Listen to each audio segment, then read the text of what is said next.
का हो मलकिन? अरे आवाज चला घुमा दे।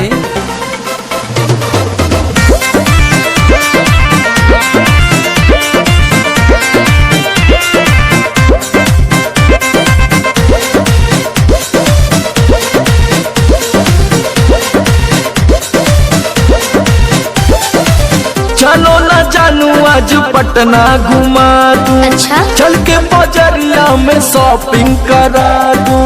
बाबू ना सुनो, क्या बात है? चलो ना जानू आज पटना घुमा दूं।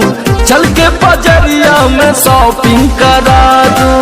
चढ़ब न फेरू सफरिया पिया, काले से उठे दरदिया पिया, अरे? कमरिया पिया, कमरिया पिया, भइल बालपक के ककरिया पिया, कमरिया पिया, कमरिया पिया, भइल बालपक के ककरिया पिया।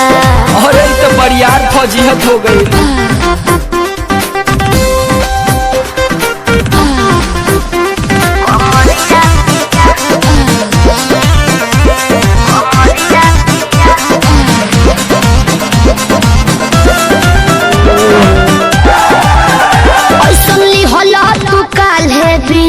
राजा जी लागे भइल बा कमरिया की रेख राजा जी, मुझे नहीं बुझाता बुझाता। सुना नहीं रहबू संभर के गोरी, तमनवा चिहुकबे करी। जति जोश में खो देबू होश, कमरिया मुरुकबे करी।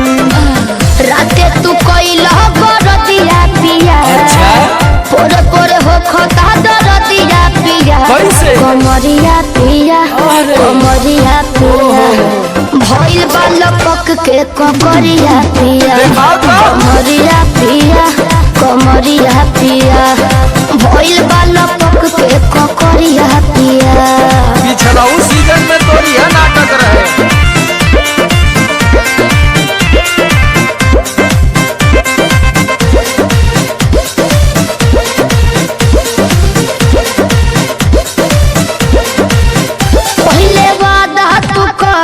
आशीष पिया हो, कौनो करब ना वो साजिश पिया हो। लगलू चोनाए, एगो काम करा, बिना डीपी से झड़वा लेबू तो बहुते आराम करी हो। जब तभी है कमर समर, दवाई नियन काम करी हो। बुझाइल? ले आवई मदन हरदिया पिया, पगली तबे नु जाई सरदिया पिया, कमरिया पिया, कमरिया पिया, भइल बालपक के ककरिया पिया, कमरिया पिया, कमरिया पिया, भइल बालपक के ककरिया पिया।